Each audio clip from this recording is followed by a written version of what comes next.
During the Clinton years, I'd always had worked at times over the years, worked in and out of Haiti. I'd done a report for an NGO, a nonprofit organization here in D.C. for the Center for Victims of Torture there, or something like that. I'd worked in 1970, 71, 72, 73, Freedom from Hunger, where I worked. We funded a lot of projects in Central America, and that was one of them. So I had this knowledge of the Haitian people in and out over the years on many trips there, and got to know them. So it it was like there was great painters there. Their language is interesting, how they think about things.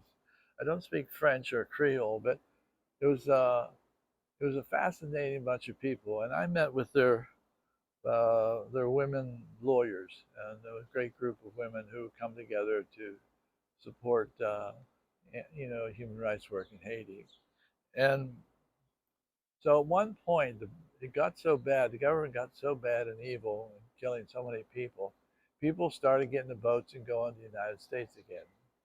And it's called the right to run from harm's way, which is an international right of law. But it's not implemented, but it's international law that you have the right to run from harm's way. And so that's been how people have come to America in that same interest. So there were boats coming up from Haiti into the Windward Passage on their way up to Florida, the different islands and then into Florida. And previous to this point, President Clinton's office, Anthony Lake, had gone over and got Mr. Robinson, who was doing a fast, to, to support the Haitians having the right to run from harm's way and not being interdicted by the U.S. Navy on their way up.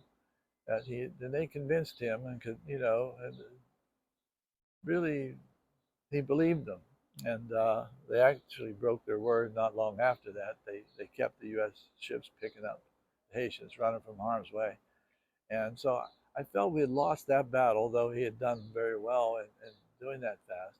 Um, had great respect for him personally, um, and I decided then. I think what I'll do is put a boat in the water. There's that many refugees coming around, and we can't plan to pick them up. But if they're in distress, you're allowed to pick them up.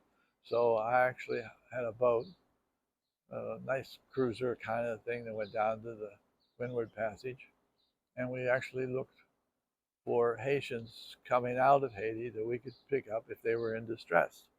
Otherwise, we'd have been elected for felon if we didn't plan the thing. So we did this boat, and what I really wanted to do was pick up the refugees out of the water, put them on our boat, get back to Miami, and do civil disobedience and get arrested and talk about the right to harm's way, which is an international, law, right? It's not implemented, but it still is international law that you can run from harm's way. So this kind of blew a lot of people's mind that I actually did this, but I felt quite strongly that we got to figure out this refugee problem, which we haven't to date. And the more pressure you can put on Congress, really to straighten it up and to make it a fair and just system for everybody who wants to come to the United States. And God knows we need people. Um, and it's a refugee policy that no one will touch. And so, in a sense, then the more pressure we're able to bring to the cause of refugees who are looking to come in, to look for control and for people to sign coming in and all that kind of stuff, to please both the liberals and the conservatives, you really, we really got to find a way out of this system because it's just an overflowing system that needs to be worked with. And so far, we got a very bad track record down at the Mexican-U.S. border of who gets in, who doesn't get in, the rules, you can't figure them out. We need all kinds of lawyers and paying lawyers, and I mean, it's just an endless, it should be a simple, somehow a simple process of when refugees want to come here, they know how to apply and get there and go and do it. Otherwise, we'll never be able to control anything like that because you got to make it rational rather than irrational. And so I hope we find a rational human rights policy for the border. Thank you.